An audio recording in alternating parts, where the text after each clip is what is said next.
Hello everyone, welcome back to Harshi DSC classes. ఈరోజు మనము ఈ వీడియోలో వచ్చేసి మరొక మోడల్ పేపర్ అయితే చూద్దాము. సో ఏపీ టెట్కి సంబంధించి మొత్తం 150 మార్క్స్తో మనము మోడల్ పేపర్లు అయితే అప్లోడ్ చేస్తూ ఉన్నాము. ఆల్రెడీ ఒక పేపర్ వచ్చేసి అప్లోడ్ చేశానండి. సో దానికి సంబంధించినటువంటి లింక్ కింద డిస్క్రిప్షన్లో ఇస్తాను. ఎవరైనా ప్రిపేర్ అవ్వాలి అనుకుంటే ప్రిపేర్ అయితే అవ్వండి. సో ఈ వీడియోలో వచ్చేసి psychology, Telugu, English, maths, science, social మొత్తం 150 మార్క్స్కి అయితే ఈ వీడియో అయితే ఉంటుందండి. మనకు ఏపీ టెట్కి సంబంధించి క్వశ్చన్ పేపర్ ప్యాటర్న్ ఎలా ఉంటుంది, క్వశ్చన్స్ ఎలా వస్తాయనే దాని గురించి మనము ఈ వీడియోలో అయితే డిస్కస్ చేసుకుందాము. సో ఫస్ట్ వచ్చేసి సైకాలజీ అండి. అర్ధరహిత ఉద్దీపనలకు సమాధానాలు రాబట్టడం ద్వారా వ్యక్తి యొక్క మూర్తిమత్వాన్ని అంచనా వేసే పరీక్షలు ఏవి అనేసి ఇచ్చారండి. అస్పష్టమైన ఉద్దీపనల ద్వారా మూర్తిమత్వాన్ని అంచనా వేసేటి ఏవండి? ప్రక్షేపక పరీక్షలండి.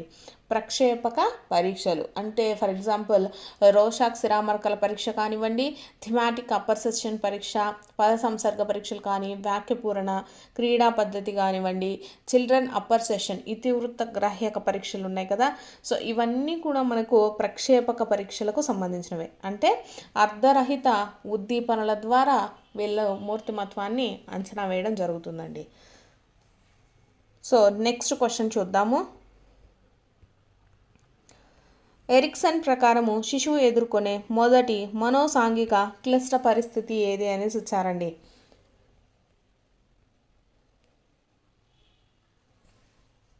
సో ఏదండి? నమ్మకము, అపనమ్మకం అండి. నమ్మకము, అపనమ్మకం అనేది మనకు ఫస్ట్ది పూర్వ శైశవ దశలో. మనకు ఎరిక్సన్ ప్రకారము పూర్వ శైశవ దశలో అంటే మనకు పుట్టినప్పటి నుంచి ఒకటిన్నర సంవత్సరం లోపు ఎదుర్కొనేటటువంటి మనోసాంఘిక క్లిష్ట పరిస్థితి వచ్చేసి నమ్మకము, అపనమ్మకం అండి. నెక్స్ట్ చూసుకున్నట్లయితే మీకు మిగిలినవి కూడా చెప్తాను, ఒకసారి అయితే వినండి. ఉత్తర శైశవ దశ వచ్చేసి రెండవ దశ అండి. ఉత్తర శైశవ దశ చూసుకున్నట్లయితే మనకు వచ్చేసి 1.5 year నుంచి 3 సంవత్సరాల వరకు ఉంటుంది. సో దీంట్లో స్వయం ప్రతిపత్తి, సిగ్గు అనేటటువంటి సిగ్గు ఆర్ సందేహం అనేటటువంటి మనోసాంఘిక క్లిష్ట పరిస్థితిని అయితే ఎదుర్కొంటారు. దేంట్లో అండి? ఉత్తర శైశవ దశ. ఉత్తర శైశవ దశ వచ్చేసి మనకు ఎప్పుడు ఉంటుందండి? 1.5 సంవత్సరం నుండి 3 సంవత్సరాల వరకు ఉంటుంది. దీంట్లో ఎదుర్కొనే సాంఘిక క్లిష్ట పరిస్థితి వచ్చేసి స్వయం ప్రతిపత్తి, సిగ్గు. నెక్స్ట్ చూసుకున్నట్లయితే క్రీడా దశ అండి. నెక్స్ట్ మూడోది వచ్చేసి క్రీడా దశ. సో క్రీడా దశలో వచ్చేసి మనకు 3 నుంచి 6 సంవత్సరాల వయసు ఉంటుందండి. ఈ దశలో ఎదుర్కొనేటటువంటి క్లిష్ట పరిస్థితి వచ్చేసి చొరవ, అపరాధం అండి. చొరవ, అపరాధము. నెక్స్ట్ పాఠశాల దశ అండి. పాఠశాల దశ వచ్చేసి 6 నుంచి 12 సంవత్సరాల వరకు ఉంటుంది. సో ఈ దశలో వచ్చేసి శ్రమశీలత, న్యూన్యత అనేటటువంటి మనోసాంఘిక క్లిష్ట పరిస్థితిని ఎదుర్కొంటారు. నెక్స్ట్ కౌమార దశ అండి. కౌమార దశ చూసుకున్నట్లయితే మనకు కౌమార దశ 12 సంవత్సరాల నుంచి 20 సంవత్సరాల వయసు వరకు ఉంటుంది. దీంట్లో వచ్చేసి పాత్ర గుర్తింపు, పాత్ర సందిగ్ధత అండ. పాత్ర గుర్తింపు అలాగే పాత్ర సందిగ్ధత అనేటటువంటి మనోసాంఘిక క్లిష్ట పరిస్థితిని అయితే ఎన్నుకోవడం జరుగుతుంది. నెక్స్ట్ పూర్వ వయోజన దశ అండి. పూర్వ వయోజన దశ అంటే 20 సంవత్సరాల నుంచి 30 సంవత్సరాల మధ్యలో మనకు పూర్వ వయోజన దశగా చూపించారు. దీంట్లో చూసుకున్నట్లయితే సాన్నిహిత్యము, ఏకాంతము అనేటటువంటి మనోసాంఘిక క్లిష్ట పరిస్థితిని ఎదుర్కొంటారు. నెక్స్ట్ మధ్య వయోజన దశ అండి. మధ్య వయోజన దశ. మధ్య వయోజన దశలో చూసుకున్నట్లయితే 30 నుంచి 60 సంవత్సరాల వయసు మధ్యలో ఉంటుంది. సో దీంట్లో వచ్చేసి ఉత్పాదకత, స్తబ్దత అనేటటువంటి మనోసాంఘిక క్లిష్ట పరిస్థితి ఉంటుంది. లాస్ట్ది చూసుకున్నట్లయితే ఉత్తర వయోజన దశ అండి. ఉత్తర వయోజన దశ. సో ఈ ఉత్తర వయోజన దశ చూసుకున్నట్లయితే మనకు 60+ ఏజ్ అండి. దీంట్లో వచ్చేసి చిత్తశుద్ధి, నిరాశ అనేటటువంటి మనోసాంఘిక క్లిష్ట పరిస్థితిని ఎదుర్కొంటారు. వెరీ వెరీ ఇంపార్టెంట్ అండి. ఎరిక్సన్ ప్రకారము మనోసాంఘిక క్లిష్ట పరిస్థితులు కానివ్వండి, వయసు కానివ్వండి, దశలు కానివ్వండి, వెరీ వెరీ ఇంపార్టెంట్. సో ఇక్కడ మనకు ఫస్ట్ది మొదటిది అడిగారు కాబట్టి మొదటిది పూర్వశైశవ దశ. దీంట్లో నమ్మకం, అపనమ్మకం అనేటటువంటి క్లిష్ట పరిస్థితిని ఎన్నుకుంటారండి. ఆప్షన్ 2 వచ్చేసి కరెక్ట్ ఆన్సర్. నెక్స్ట్ క్వశ్చను, స్మృతి ప్రక్రియకు సంబంధించి సరి అయిన క్రమం ఏది అనేసి ఇచ్చారండి. మనకు స్మృతి ప్రక్రియలో ధారణ ఉంది, ఎన్కోడింగ్ ఉంది, జ్ఞప్తికి తెచ్చుకోవడం కూడా ఉంది. సో కాకపోతే మనకు కరెక్ట్ ఫార్మేట్ అడుగుతున్నారండి. ఫస్ట్ ఎన్కోడింగ్, తర్వాత ధారణ, తర్వాత ఏంటండి జ్ఞప్తికి తెచ్చుకోవడం.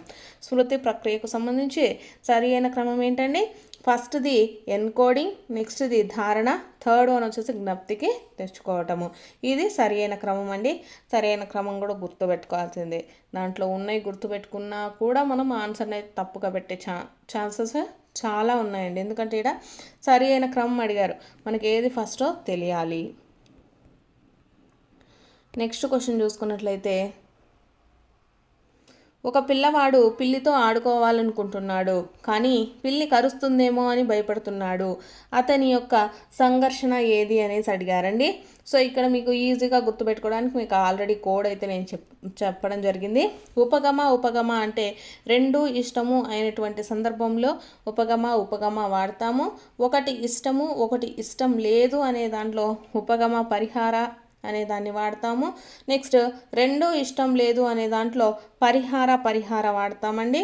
నెక్స్ట్ ఉపగమ పరిహార అంటే రెండు ఇష్టము రెండు ఇష్టం లేదు అనేటటువంటి సంఘర్షణలో ఉపగమ పరిహార సంఘర్షణను వాడతాము. ఇక్కడ ఏమన్నాడు, ఒక పిల్లవాడు పిల్లితో ఆడుకోవాలనుకోవడము ఇష్టము, కానీ పిల్లి కరుస్తుందేమో అని భయపడుతున్నాడు. ఒకటి పాజిటివ్ ఒకటి నెగిటివ్. సో ఏమవుతుందండి, ఉపగమ పరిహార. ఆప్షన్ 2 వచ్చేసి కరెక్ట్ ఆన్సర్. నెక్స్ట్ క్వశ్చన్ చూసుకున్నట్లయితే, ఒక బాలునికి డాక్టర్ ఇంజెక్షన్ చేయటం వలన డాక్టర్ అంటే భయం ఏర్పడింది. అప్పటి నుండి అతను ఆ డాక్టరే కాకుండా ఇతర డాక్టర్లన్నా భయపడుతున్నాడు. ఇది అనేసి ఇచ్చారండి. పియాజే సంజ్ఞానాత్మక వికాసానికి సంబంధించింది. సో పావులో ఉన్నత క్రమ నిబంధన ఉంది కదా, సో దానికి సంబంధించిందండి దీంట్లో. సో పావులోకి సంబంధించి దీంట్లో ఏంటండి, ఉద్దీపన సామాన్యీకరణ కిందికి వస్తుంది. ఉద్దీపన సామాన్యీకరణ అంటే ఇక్కడ ఏంటి, ఆ బాలునికి డాక్టర్ ఇంజెక్షన్ చేయటం వలన డాక్టర్ అంటే భయం ఏర్పడింది. అలాగే కాకుండా ఇతర డాక్టర్లను చూసినా కూడా భయపడడం మనకేమవుతుంది, ఉద్దీపన సామాన్యీకరణ అవుతుంది. పావులో ఉన్నత క్రమ నిబంధనకు సంబంధించినటువంటి క్వశ్చన్ అండి ఇది. నెక్స్ట్ క్వశ్చన్, స్పియర్మన్ ప్రకారము వ్యక్తి చేసే అన్ని ప్రజ్ఞాపరమైన కృత్యాలలో ఉండే కారకం ఏది అనేసి ఇచ్చారండి. సో ఏ కారకం ఉంటుందండి, ప్రతి ఒక్కరికి కూడా ఒక జనరల్ ఫ్యాక్టర్ అనేది ఉంటుంది, సామాన్య కారకం అండి. స్పియర్మన్ ప్రకారము వ్యక్తి చేసే అన్ని ప్రజ్ఞాపరమైన కృత్యాలలో ఉండే కారకం ఏది, సామాన్య కారకం అండి, జనరల్ ఫ్యాక్టర్. నెక్స్ట్ క్వశ్చను, అనుకరణ అభ్యాసనంలో సోఫాల వరుస క్రమాన్ని గుర్తించండి అనేసి ఇచ్చారండి. సో అనుకరణ అభ్యాసనంలో ఫస్ట్ది ఏంటిదండి, అవధానము ఉండాలి. ఫస్ట్ వన్ వచ్చేసి అవధానము.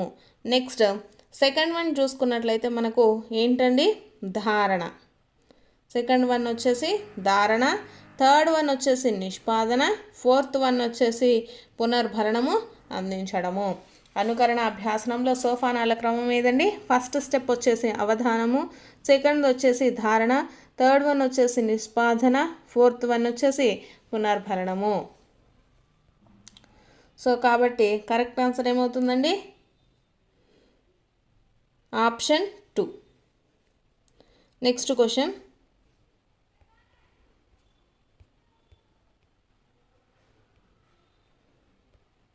ఒక అబ్బాయి గణితం బాగా చేస్తాడు, ఇప్పుడు అతను ఎకనామిక్స్ నేర్చుకోదలిచాడు. ఇక్కడ అభ్యాసన బదలాయింపు రకం ఏది అనేసి అడుగుతున్నారండి. సో ఇక్కడ మనకు ఒక దానిలో ఉన్నటువంటిది ఇంకొక దానిలో ఉపయోగపడుతుంది కాబట్టి ఇదేమంటామండి, ధనాత్మక బదలాయింపు. సో ఆప్షన్ 1 వచ్చేసి కరెక్ట్ ఆన్సరు. మనం ఏదైనా నేర్చుకునేదలిస్తే ఈ పాతది మనల్ని ఇబ్బంది పెడుతూ ఉంటే దాన్ని రుణాత్మకం అంటారండి. ఎటువంటి బదలాయింపు జరగలేదు అంటే శూన్య బదలాయింపు అనేసి చెప్తాము. మనకు నేర్చుకోవడంలో ఏమైనా అంటే ఇంతకు ముందుది నేర్చుకున్నాము, ఇప్పుడు నేర్చుకున్నాము, డిఫికల్టీస్ మనకు ఏమన్నా ఉంటే రుణాత్మకం అవుతుందండి. మనకు రెండు కూడా అంటే సిమిలారిటీస్ ఉండి ఒకటి నేర్చుకోవడంలో ఇంకొకటి హెల్ప్ చేసినట్లయితే దాన్ని ఏమంటాము, ధనాత్మక బదలాయింపు అనేసి చెప్తాము. ఎటువంటి అభ్యాసన బదలాయింపు జరగకపోతే శూన్య బదలాయింపు అనేసి చెప్తామండి.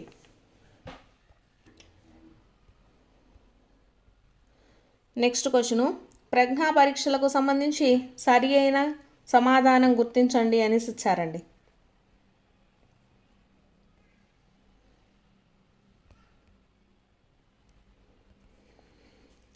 సో బినే సైమన్ పరీక్ష ఇచ్చారు ఫస్ట్ది. బినే సైమన్ పరీక్ష అంటే ఇది ఒక వ్యక్తిగత పరీక్ష, శక్తి పరీక్ష, అలాగే శాబ్దిక పరీక్ష. సో ఇదైతే కరెక్ట్. నెక్స్ట్ ఆర్మీ ఆల్ఫా పరీక్ష అనేసి ఇచ్చారు. ఆర్మీ ఆల్ఫా వచ్చేసి ఇది ఒక సామూహిక పరీక్ష, శాబ్దిక పరీక్ష, వేగ పరీక్ష. ఒకటే కరెక్టేనండి. ఆర్మీ బీటా పరీక్ష చూసుకున్నట్లయితే ఇది ఒక సామూహిక వేగ పరీక్ష, అలాగే అశాబ్దిక పరీక్ష. ఇది కూడా కరెక్టే.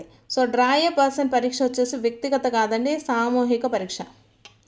ఇది వచ్చేసి మనకు డ్రా ఏ పర్సన్స్ పరీక్ష వచ్చేసి సామూహిక పరీక్ష అండి, సామూహిక అండి.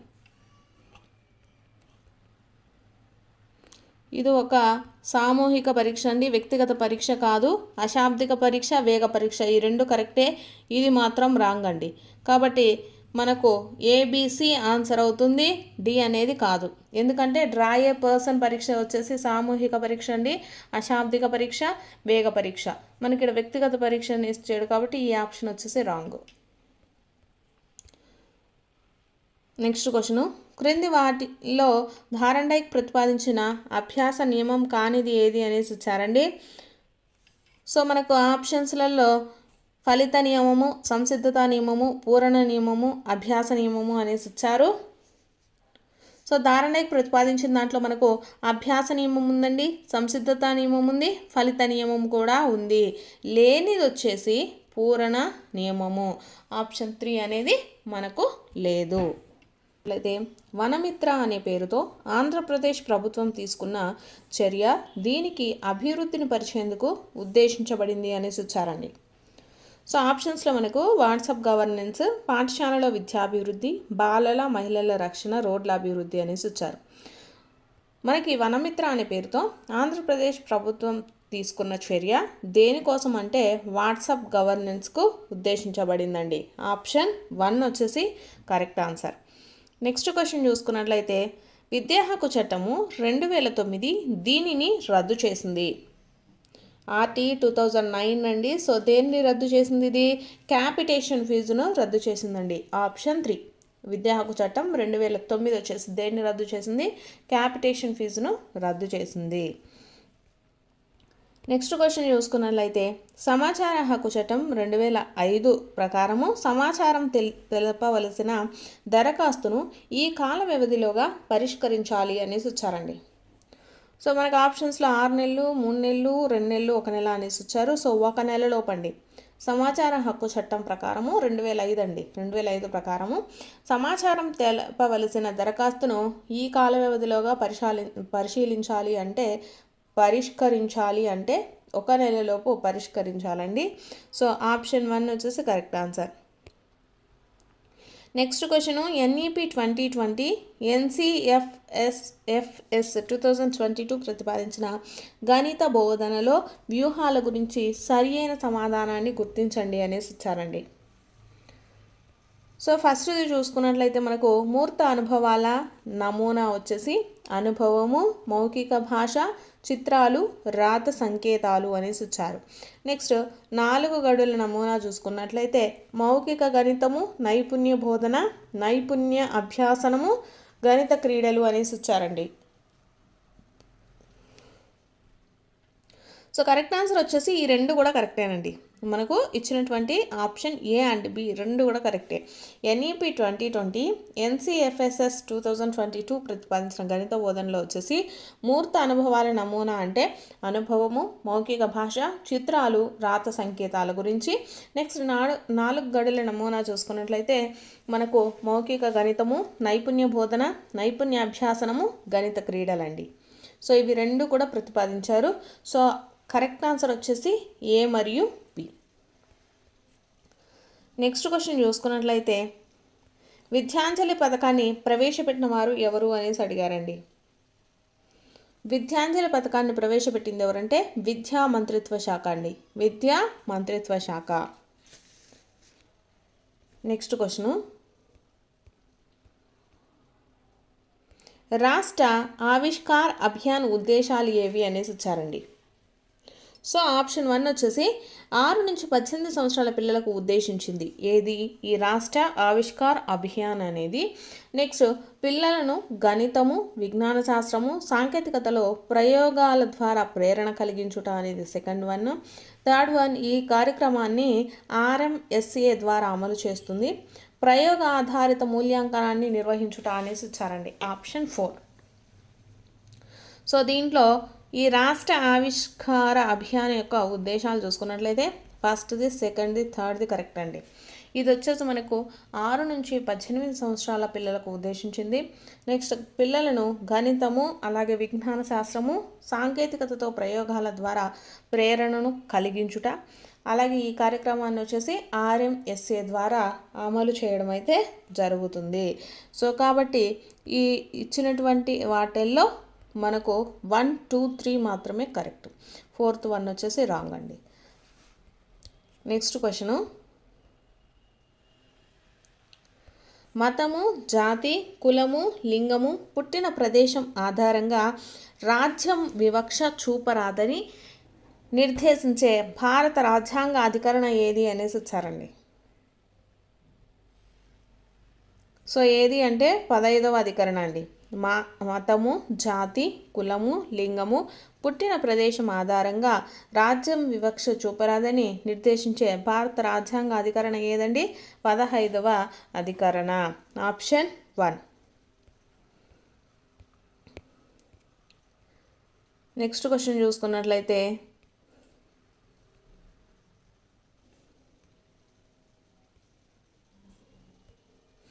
NCF 2005 మరియు పర్యావరణ శాస్త్ర పాఠ్య ప్రణాళిక తయారీకి ఏ సిద్ధాంతం ఆధారమైనది అనేసి ఇచ్చారండి.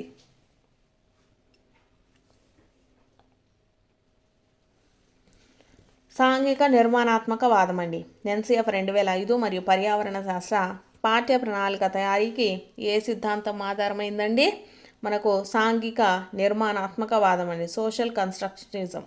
So option 2 is the right answer. First question వచ్చేసి, వరి పంట లేని యూరును దొరయుండని యూరు తోడు దొరకని తెరువున్ ధరను బతిలేని గృహమను అరయంగ రుద్రభూమి ఎనదగు సుమతి అనేసి ఇవ్వడం జరిగింది. పై పద్యంలో ధర అనే పదానికి అర్థం రాయండి అనేసి ఇచ్చారండి. సో ధర అంటే అర్థం వచ్చేసి భూమి, ధర అంటే భూమి. నెక్స్ట్ క్వశ్చన్, నెక్స్ట్ వచ్చేసి సుమతి శతకకర్త ఎవరు అనేసి ఇచ్చారండి. సుమతి శతకకర్త వచ్చేసి బద్దెన.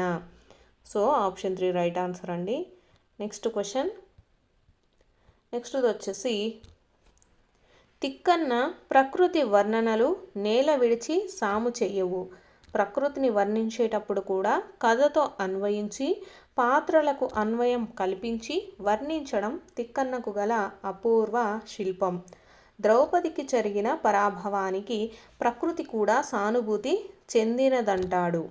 సో ఇక్కడ చూసినట్లయితే క్వశ్చన్ ఏమి ఇచ్చారు, తిక్కన్న ప్రకృతి వర్ణన ప్రత్యేకత ఏంటి అనేసి ఇవ్వడం జరిగిందండి. దీంట్లో కరెక్ట్ ఆన్సర్ వచ్చేసి ఆప్షన్ 1 అండి. ప్రకృతి కథ అలాగే ప్రకృతి పాత్ర అన్వయం, పాత్రలకు అన్వయం కల్పించడము, అలాగే ఇక్కడ మనకి ఇచ్చారు కదా ప్రకృతిని వర్ణించేటప్పుడు కథతో అన్వయించి పాత్రలకు అన్వయం కల్పించి వర్ణించడం అనేసి ఇచ్చారు. సో దీంతో భాగంగా తిక్కన్న ప్రకృతి వర్ణన ప్రత్యేకత ఏంటి? ప్రకృతి కథ, ప్రకృతి పాత్ర అన్వయం. నెక్స్ట్ క్వశ్చన్, నెక్స్ట్ వచ్చేసి నేల విడిచి సాము చేయటం అనేది ఒక డాష్ అనేసి ఇచ్చారండి. సో ఇది ఏమవుతుంది మనకు? జాతీయం అండి. నేల విడిచి సాము చేయడం అనేది మనకు జాతీయానికి సంబంధించింది. నెక్స్ట్ క్వశ్చన్, మిత్ర సహస్రి శతకకర్త ఎవరు? సో ఆన్సర్ వచ్చేసి కొండూరు వీరరాఘవాచార్యులు అండి. సో ఇది వచ్చేసి ఎక్కడ ఉందనేసి అడుగుతున్నారు చాలామంది టెట్ ఎగ్జామ్ జరిగినప్పటి నుంచి. ఇది 8th క్లాస్ తెలుగులో ఉందండి. 8th క్లాస్ తెలుగుకి సంబంధించింది. మిత్ర సహర్షి శతకకర్త ఎవరు? Konduru Veera Raghavacharyulu. Next question. Next వచ్చేసి చేలము. చేలము అను పదమునకు అర్థం ఏంటి అనేసి ఇచ్చారు. సో చేలము అంటే అర్థం వస్త్రము అండి. చేలము అంటే వస్త్రము. Next question. ఆశ పదానికి పర్యాయ పదాలు ఏవి?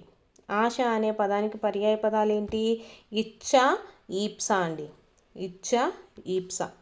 Next question. పుస్తకము పదానికి వికృతి.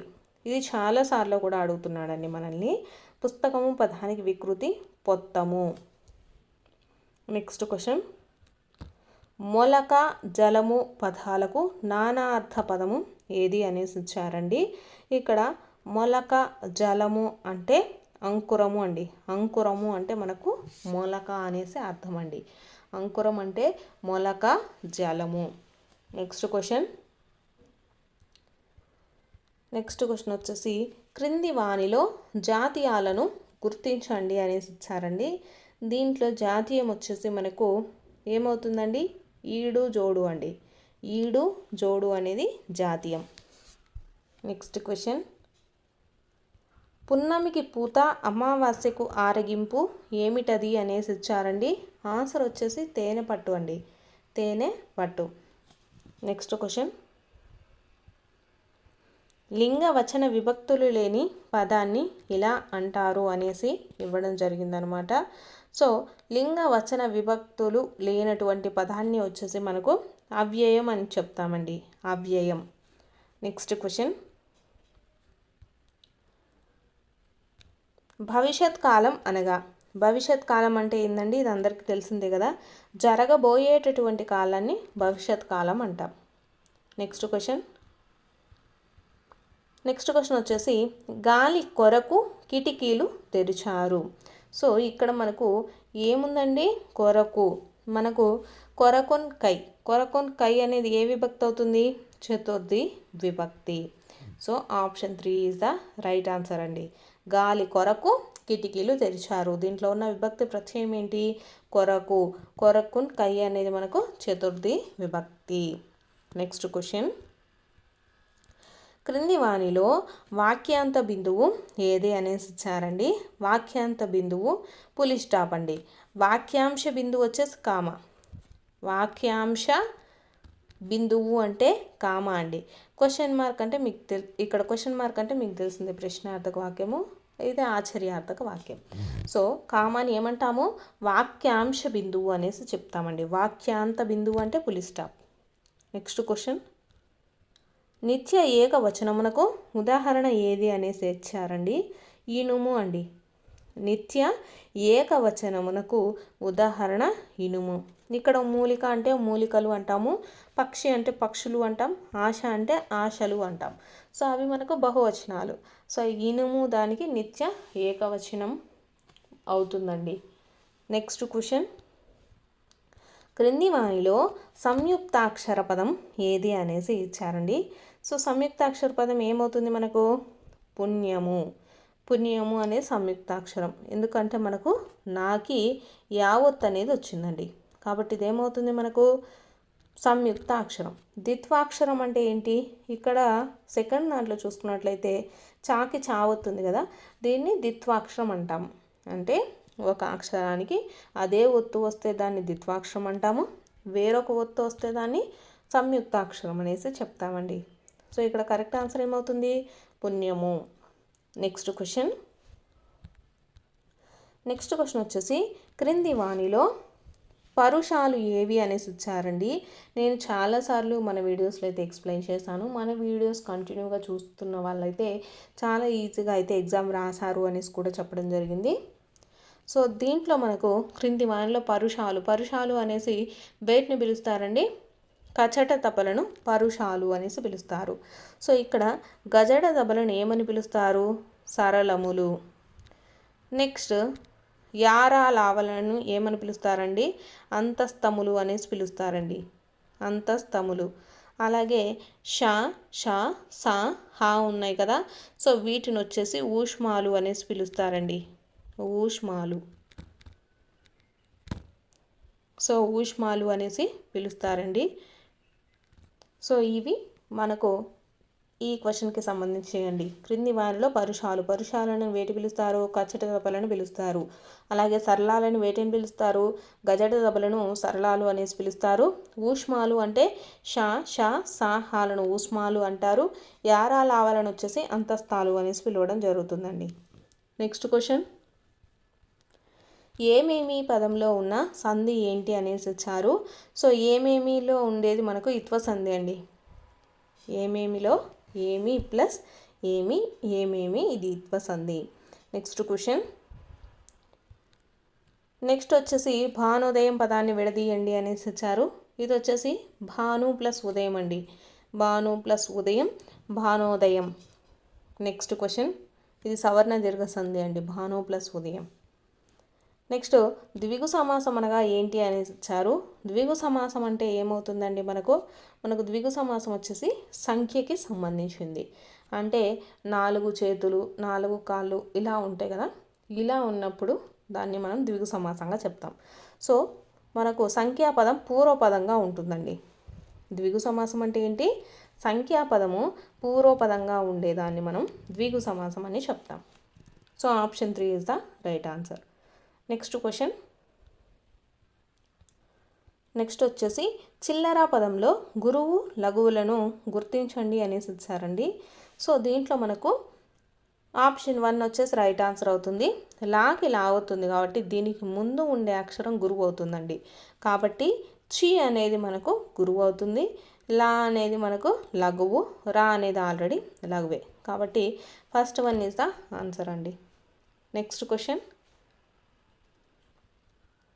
నెక్స్ట్ చూసుకున్నట్లయితే జాతరలోని డప్పు చప్పుళ్ళు ఆకాశాన్ని తాకాయి. ఈ వాక్యంలో ఉండేటటువంటి అలంకారం ఏది అనేసి ఇచ్చారు. సో దీంట్లో ఉండే అలంకారం వచ్చేసి అతిశయోక్తి అలంకారం అండి. ఎందుకు అంటే జాతరలోని డప్పు చప్పుళ్ళు ఎప్పుడు ఆకాశాన్ని అయితే తాకవన్నమాట. కాబట్టి అది అతిశయోక్తిగా చెప్పడం జరుగుతుంది కాబట్టి అది అతిశయోక్తి అలంకారం అవుతుంది. నెక్స్ట్ క్వశ్చన్, క్రింది వాటిలో సంశ్లిష్ట వాక్యాన్ని గుర్తించండి అనేసి ఇచ్చారండి. సో దీంట్లో సంశ్లిష్ట వాక్యం వచ్చేసి ఆప్షన్ 3 అండి. శ్యాముల్ పాఠం చదివి అన్నం తిని నిద్రపోయాడు. ఇది మనకు సంశ్లిష్ట వాక్యం అవుతుంది. నెక్స్ట్ క్వశ్చన్, ఇతివృత్తము, పూర్వగాథలు, విశేషాంశాలు మొదలైనవి ఏ పరిజ్ఞానం క్రిందకి వస్తాయి అనేసి ఇవ్వడం జరిగింది. ఇక్కడ పరిజ్ఞానాలు చూసుకుంటే భాషా పరిజ్ఞానము, విషయ పరిజ్ఞానము, శాస్త్ర పరిజ్ఞానము, ప్రత్యేక పరిజ్ఞానము అనేసి ఇవ్వడం జరిగిందండి. ఇతివృత్తం అంటే ఏదైనా ఒక విషయాన్ని గురించి తెలుసుకోవటం, పూర్వగాథలు అంటే అవి కూడా పూర్వం ఏం జరిగాయి అని తెలుసుకోవటం, విశేషాంశాలు అంటే దానికి సంబంధించినటువంటి విశేషమైనటువంటి ఏమైనా సంఘటనలు ఉన్నాయా అని తెలుసుకోవడం. సో ఇవి విషయ పరిజ్ఞానానికి సంబంధించినవండి, విషయ పరిజ్ఞానం. నెక్స్ట్ క్వశ్చన్, నెక్స్ట్ వచ్చేసి bad spelling is the result of bad hearing. దుష్టోచ్చారణకు కారణం వినికిడిలో శ్రద్ధ వహించకపోవడమే అనే వాక్యంలో దాగిన ముఖ్య భాషా నైపుణ్యం ఏది అనేసి ఇచ్చారు. సో దీంట్లో మనకు ఏ నైపుణ్యం కల్పిస్తుందండి? శ్రవణము అంటే వినటంలో మనం శ్రద్ధ వహించకపోవడం వల్ల వాళ్ళు ఒక వర్డ్ చెప్తే మనం ఇంకొక వర్డ్ అర్థం చేసుకున్నాం. కాబట్టి దీంట్లో ఉండేటటువంటి భాషా నైపుణ్యం ఏంటంటే శ్రవణము అంటే వినటం. నెక్స్ట్ క్వశ్చన్,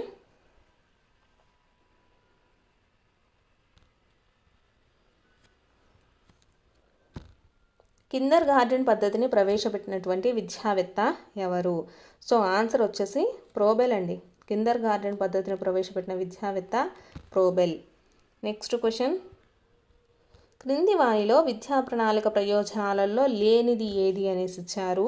ఆప్షన్స్ చూసుకున్నట్లయితే లక్ష్యాత్మక విద్యను అందించుట, ఆప్షన్ 2 బోధనను సులువుగా మారుతుంది, అలాగే సకాలంలో పరీక్షలను నిర్వహించవచ్చు, ప్రణాళిక తయారీలో సమయం అనేది వృధా అవుతుంది అనేసి ఇచ్చారండి. So option 4 is the right answer అండి.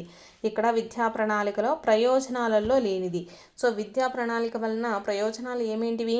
లక్ష్యాత్మక విద్యను అందించవచ్చు, అలాగే బోధన అనేది సులువుగా అవుతుంది, నెక్స్ట్ సకాలంలో పరీక్షలను కూడా నిర్వహించవచ్చు, అలాగే ప్రణాళిక తయారీ వలన మనకు సమయం అనేది ఆదా అవుతుందండి, వృధా అవ్వదు. కాబట్టి option 4 is the right answer. Next question,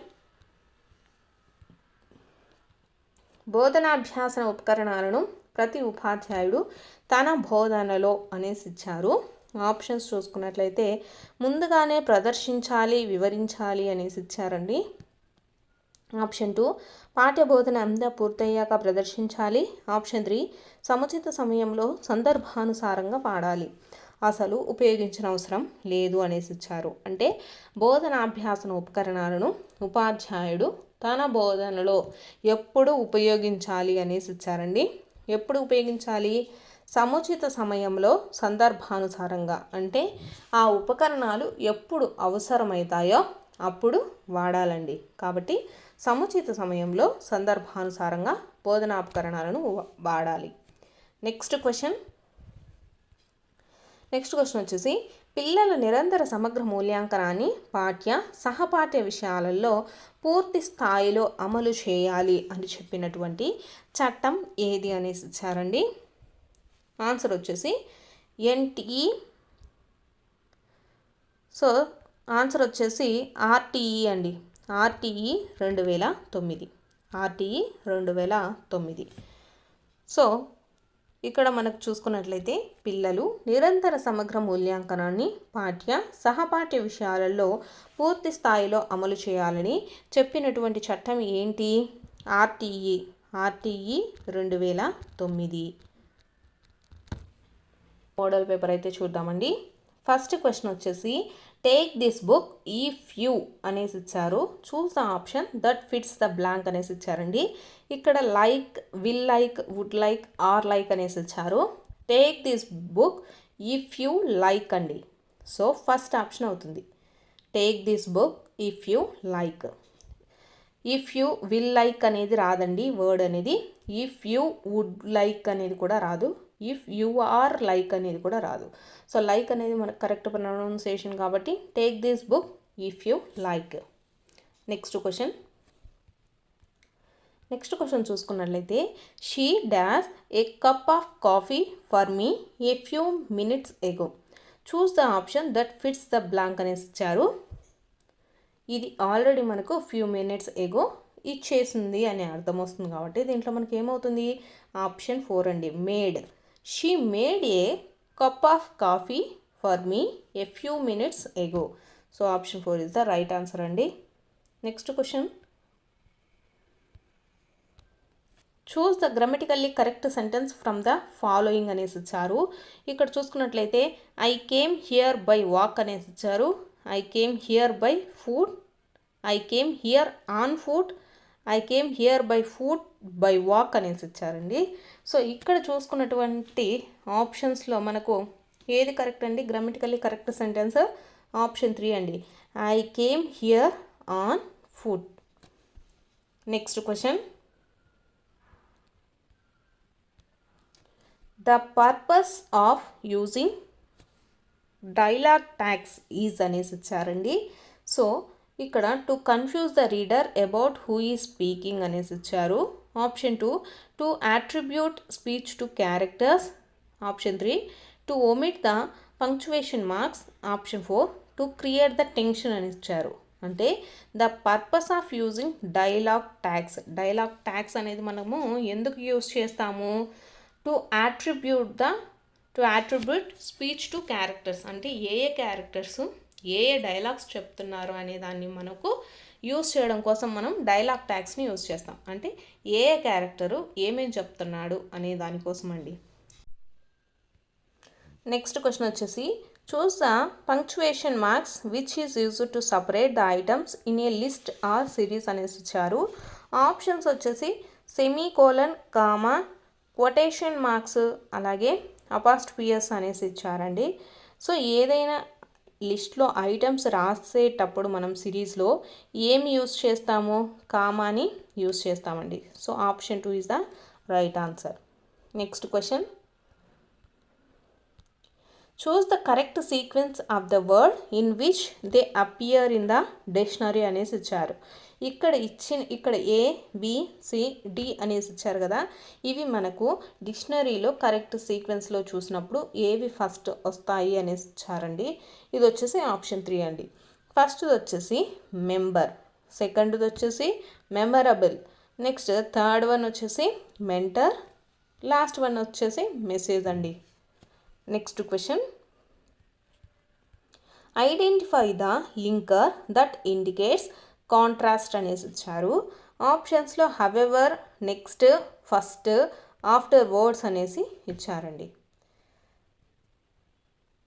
so వీటిల్లో లింకర్ ఏది అంటే హవెవర్ అండి, however. Next question, identify the complex sentence. ఇక్కడ మనకు కొన్ని సెంటెన్సెస్ అయితే ఇచ్చారండి. She does not use a computer, I went to the market and I bought some milk. Option 3, they will meet us at the skating area. Option 4, although it was cold outside she did not wear a coat అనేసి ఇచ్చారు. So వీటిలో చూసుకున్నట్లయితే మనకు complex sentence ఏమవుతుందండి, option 4 అండి. Next question, choose the correct irregular plural form of the noun mouse అనేసి ఇచ్చారు. మౌస్కి ప్లూరల్ ఫామ్ ఏమవుతుందంటే మైస్ అండి, మైస్. నెక్స్ట్ క్వశ్చన్ వచ్చేసి dash can come to the party if dash want to అనేసి ఇచ్చారు. Choose the correct pronouns to complete the sentence ఇచ్చారు. So ఇక్కడ చూసుకున్నట్లయితే మనకు ఆప్షన్ 3 అండి, anybody can come to the party if they want to, అంటే ఎవరైనా రండి మీకు ఎవరైతే ఇష్టం ఉంటుందో అని. Anybody can come to the party if they want to. Next question, choose the phrasal verb that means to refuse or reject something such as an offer or request. దాన్ని ఏమంటాం, ప్లూరల్ ఫ్రేజల్ వర్బ్ అనేది మనము చూడాలండి. Choose the phrasal verb that means, ఒక phrasal verb ఉండాలి, దాని యొక్క meaning ఏమై ఉండాలి, to refuse or reject something such as an offer or request అనమాట. సో ఏమవుతుంది మనకు ఫ్రేజల్ వర్బ్ పుట్ అప్ అండి, put up. Next question, the following is true about imperative sentences అనేసి ఇచ్చారండి. ఇంపెరేటివ్ సెంటెన్స్ చూసుకున్నట్టయితే మనకు option 3, they give commands, instructions or request అండి. The following is true about the imperative sentence. Imperative sentence అంటే ఏముంటుంది, they give commands, instructions or request. Next question వచ్చేసి he said to me let's go home together. Choose the indirect speech for the sentence above అనేసి ఇచ్చారండి.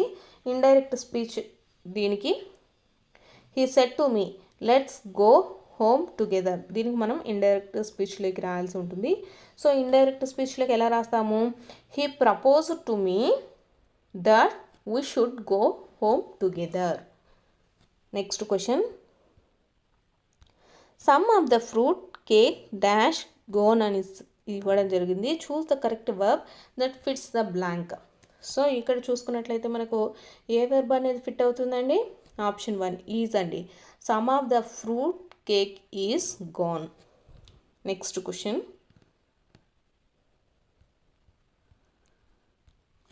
వచ్చేసి belonging to all parts of the world choose the one word substitute for the sentence above అనేసి ఇచ్చారు. So ఇది ఏమవుతుందండి మనకు, cosmopolitan అండి. Belongs to all parts of the world అంటే కాస్మోపాలిటన్. నెక్స్ట్ క్వశ్చన్ వచ్చేసి the first day of monsoon mist is choose the meaning of the word monsoon mist అంటే ఏంటి అనేసి ఇచ్చారండి. మాన్సూన్ మిస్ట్ అంటే fog. Option 2 is the right అండి. Next question, I will tell you more, you always carried a bag with your books in it on your sight seeing trips అనేసి ఇచ్చారు. Choose the antonym of the word more. మోర్కి antonym అని అడిగారండి. So antonym వచ్చేసి less, మోర్కి less. Next question,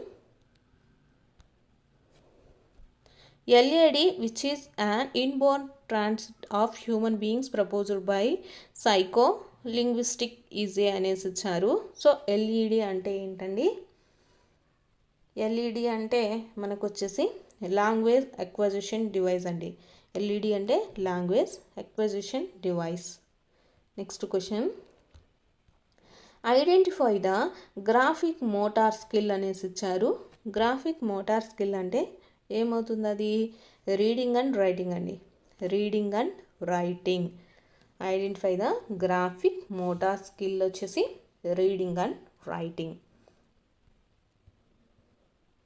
next question, identify the content word from the following అని ఇచ్చారు. Content word వచ్చేసి మనకేమవుతుంది? బ్రేవ్ అండి. విత్ ఇన్, బిఫోర్, యాజ్ ఇవన్నీ మనకు కంటెంట్ వర్డ్స్ కాదు. బ్రేవ్ అనేది content word. Next question, the main aim of a composition is to అనేసి ఇచ్చారు. The main aim of the composition వచ్చేసి మనకు communicate one's thoughts in an organised way అండి. The main aim of the composition is to communicate one thoughts in an organised way. Next question, read the following passage అనేసి ఇవ్వడం జరిగిందండి. The sun cast its golden rays over the tranquil meadow where the butterflies danced among the wild flowers. A gentle breeze whispered through the trees, carrying with it the sweet scent of honeysuckle. In this peaceful oasis, time seemed to stand still, inviting weary souls to find the solace in nature's embrace. Select the correct statement based on the passage అనేసి ఇచ్చారండి. So దీంట్లో మనకు correct sentence ఏమవుతుంది? Option 2 అండి. The butterflies in the meadow were still and resting on the flowers. Next question వచ్చేసి choose the correct statement based on the passage అనేసి ఇచ్చారు. So దీంట్లో మనకు కరెక్ట్ స్టేట్మెంట్ ఏమవుతుంది అంటే ఆప్షన్ 2 అండి. The breeze carried the scents of roses. The breeze carried the scents of the roses అండి. Next question, if the teacher is not imaginative bilingual method ends in అనేసి ఇచ్చారండి. Correct answer వచ్చేసి option 2 అండి. Grammar translation method. If the teacher is not imaginative, bilingual method ends in grammar translation method. Next question, the silent way was introduced by అనేసి ఇచ్చారండి. The silent way is introduced by Gatineau. Next question, I will walk dash the supermarket అనేసి ఇచ్చారు. Choose the option that fits the blank. So correct answer ఏమవుతుందండి? Up to.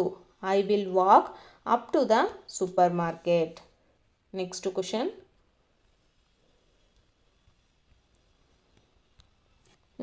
వచ్చేసి noun clauses replace dash in a sentence అనేసి ఇచ్చారు. So choose the option that fits the blank. So answer వచ్చేసి మనకు individual nouns అండి. Noun clause replaces by the individual nouns in the sentence. Noun clause replaces with individual nouns in the sentence. Next question.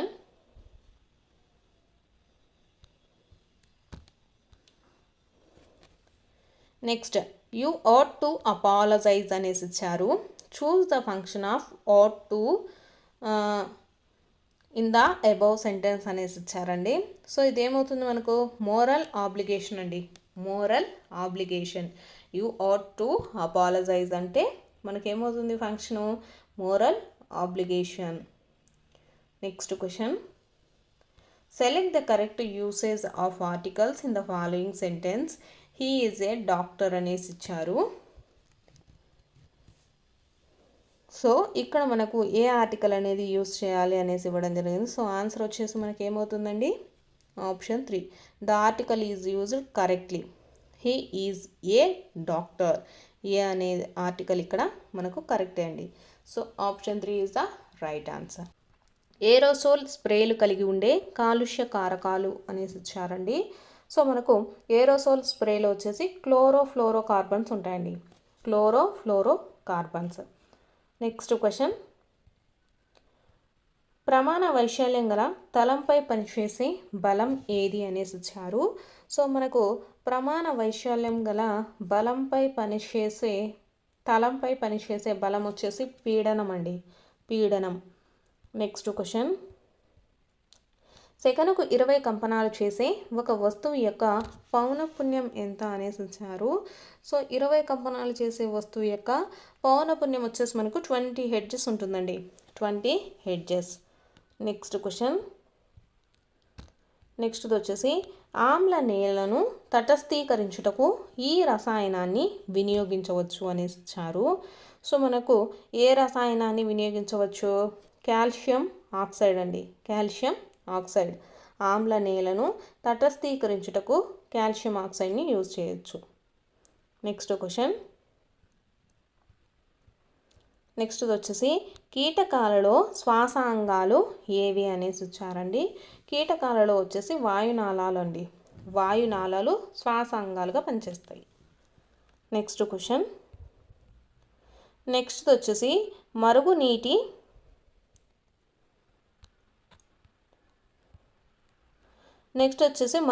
శుద్ధి కర్మాగారంలో సరి అయిన క్రమం ఏది అనేసి ఇచ్చారండి.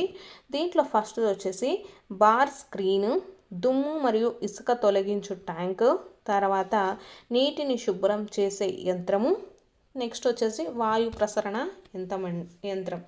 మరుగునీటి శుద్ధి కర్మాగారంలో సరి అయిన క్రమం వచ్చేసి బార్ స్క్రీను, దుమ్ము మరియు ఇసుక తొలగించు ట్యాంకు, నీటిని శుభ్రం చేసే యంత్రము, వాయు ప్రసరణ యంత్రము. నెక్స్ట్ క్వశ్చన్ వచ్చేసి ఒక విద్యుత్ వలయంలో విద్యుత్ ప్రవాహ దిశ ఎలా ఉంటుంది అనేసి ఇచ్చారండి. సో మనకు ఘటం యొక్క ధన ధ్రువం నుండి రుణ ధ్రువానికి వెళ్తుందండి. విద్యుత్ వలయంలో విద్యుత్ మనకు ఎలా ప్రవహిస్తుంది అంటే ఘటం యొక్క ధన ధ్రువం నుండి పాజిటివ్ నుంచి నెగిటివ్ ధ్రువానికి ఉంటుంది. నెక్స్ట్ క్వశ్చన్, ఒక జీవి స్వల్పకాల వ్యవధిలో తన కొత్త వాతావరణానికి సర్దుబాటు చేసుకునేటటువంటి తాత్కాలిక మార్పును ఏమంటాము అనేసి ఇచ్చారండి. సో ఏమంటారు? వాతావరణ అనుకూలత అంటారు. అక్లమటైజేషన్ అండి. అక్లమటైజేషన్. ఇక్కడ ఒక జీవి స్వల్పకాల వ్యవధిలో తన కొత్త వాతావరణానికి సర్దుబాటు చేసుకునేటటువంటి తాత్కాలిక మార్పును వాతావరణ అనుకూలత అనేసి చెప్తాము. నెక్స్ట్ క్వశ్చన్, సంక్లిష్ట ఆహార పదార్థాలను శోషించబడే సరళ పదార్థాలుగా మార్చే వ్యవస్థను ఏమని పిలుస్తారు అనేసి ఇచ్చారండి. సో దాన్ని ఏమని పిలుస్తారండి? జీర్ణ వ్యవస్థ. నెక్స్ట్ క్వశ్చన్ వచ్చేసి మండల స్థాయిలో కుల ధృవీకరణ పత్రాన్ని జారీ చేసే అధికారి ఎవరు అనేసి ఇచ్చారండి. సో మనకు ఎవరు జారీ చేస్తారు? తహసీల్దార్ అండి. మండల స్థాయిలో కుల ధృవీకరణ పత్రాన్ని జారీ చేసే అధికారి వచ్చేసి తహసీల్దార్. నెక్స్ట్ క్వశ్చన్ వచ్చేసి భావాలను వ్యక్తీకరించడానికి ముద్రలను వినియోగించేవారు ఎవరు అనేసి ఇచ్చారండి. ముద్రలను ఉపయోగించే వాళ్ళు వచ్చేసి మనకు నృత్య కళాకారులు. భావాలను వ్యక్తీకరించడానికి ముద్రలను ఉపయోగించే వాళ్ళు ఎవరు? నృత్య కళాకారులు, అంటే డ్యాన్స్ చేసే వాళ్ళు. నెక్స్ట్ క్వశ్చన్ వచ్చేసి తల్లి, తండ్రి, పిల్లలు మాత్రమే ఉన్న కుటుంబాన్ని ఏమని పిలుస్తారు? దాన్ని వచ్చేసి చిన్న కుటుంబం అనేసి పిలుస్తారండి. నెక్స్ట్ వచ్చేసి రైతువారీ పద్ధతిని అభివృద్ధి పరిచిన వారు ఎవరు? సో మనకు రైతువారీ పద్ధతిని అభివృద్ధి పరిచింది ఎవరు అంటే Thomas Munro. Next question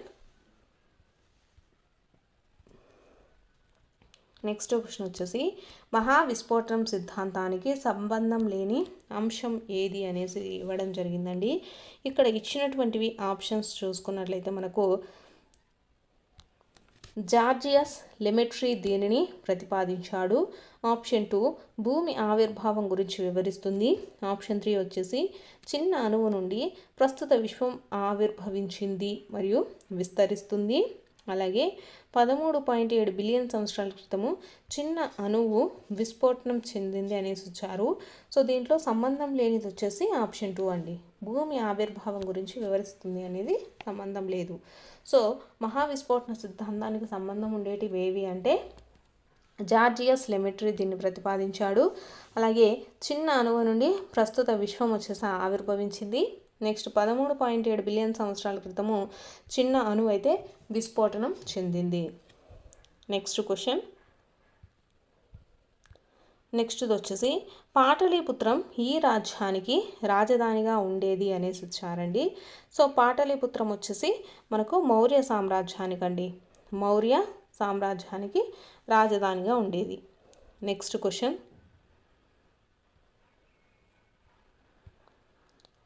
question వచ్చేసి ఈ క్రింది వాణిలో కృష్ణానది ఉపనది కానిది ఏది అనేసి ఇచ్చారు. సో దీంట్లో ఉపనది కానిది శబరి అండి.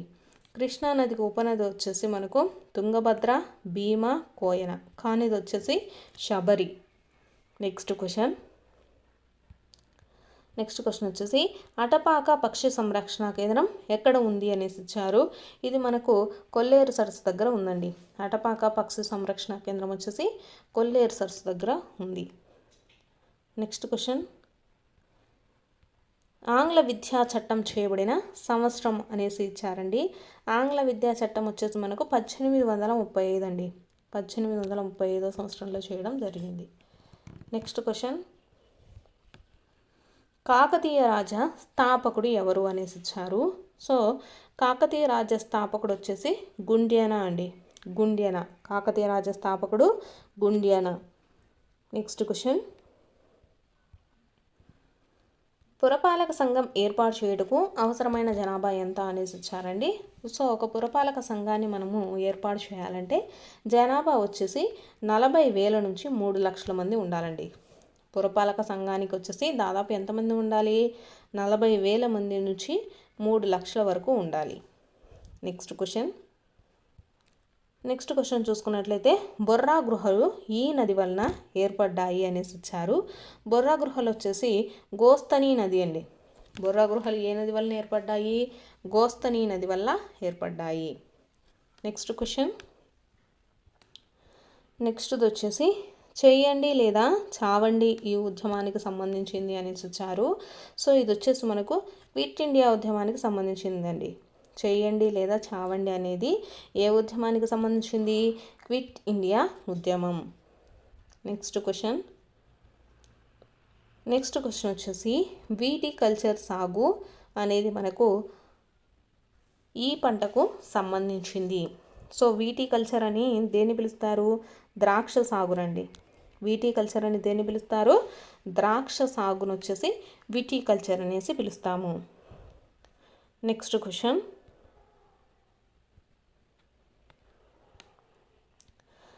క్వశ్చన్ వచ్చేసి అష్టదిగ్గజ కవులలో లేనివారు ఎవరు అనేసి వచ్చారు. దీంట్లో మనకు వచ్చేసి అష్టదిగ్గజ కవులలో లేనివారు వల్లభరాయ అండి.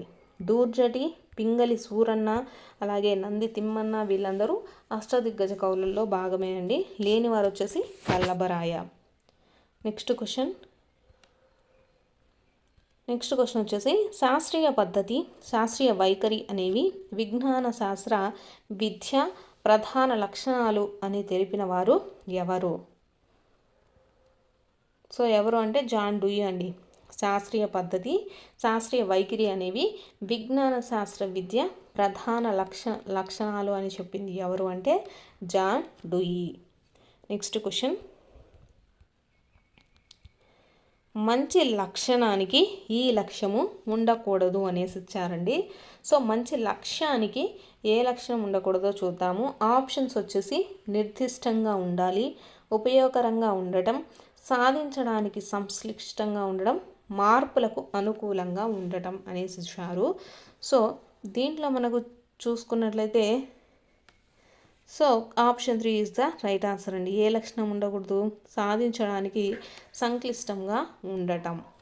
నెక్స్ట్ క్వశ్చన్ చూద్దాము. నెక్స్ట్ క్వశ్చన్ వచ్చేసి కుమ్మరి కుండలు ఎలా తయారు చేస్తాడో బోధించుటకు అత్యుత్తమ పద్ధతి ఏది అనేసి ఇచ్చారు. సో ఇది వచ్చేసి మనకు క్షేత్ర పర్యటన అత్యుత్తమ పద్ధతి అండి.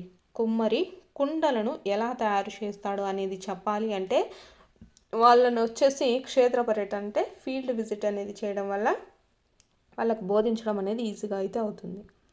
నెక్స్ట్ క్వశ్చన్ వచ్చేసి బెంజమిన్ బ్లూమ్స్ ప్రకారం విద్యా ప్రక్రియలో పరస్పరం సంబంధం కలిగి ఉండేటువంటి 3 అంశాలు ఏవి అనేసి ఇవ్వడం జరిగింది. బెంజమిన్ బ్లూమ్స్లో వచ్చేసి మనకి ఏమేమి ఉంటాయండి? లక్ష్యాలు, అభ్యసన అనుభవాలు, మూల్యాంకనాలు ఉంటాయండి. లక్ష్యాలు, అభ్యసన అనుభవాలు, మూల్యాంకనాలు. నెక్స్ట్ క్వశ్చన్ వచ్చేసి అన్వేషణ ఆధారిత ఉపగమంలోని సోపానాలు ఎన్ని అనేసి ఇచ్చారండి. ఎన్ని ఉంటాయంటే 6 సోపానాలు ఉంటాయి. అన్వేషణ ఆధారిత ఉపగమంలోని సోపానాలు ఎన్ని? 6. నెక్స్ట్ క్వశ్చన్ పాఠశాల వాతావరణంలోనికి తీసుకువచ్చిన జీవిత అంశమే ప్రాజెక్టు అని నిర్వచించినది ఎవరు అనేసి ఇచ్చారండి. పాఠశాల వాతావరణంలోనికి తీసుకువచ్చిన జీవిత అంశమే ప్రాజెక్ట్ అన్నమాట. సో దీన్ని ప్రతిపాదించింది ఎవరు అంటే బిల్లార్డ్ అండి. బిల్లార్డ్ పాఠశాల వాతావరణంలోనికి తీసుకువచ్చిన జీవిత అంశమే ప్రాజెక్టు అని నిర్వచించింది ఎవరు? బిల్లార్డ్.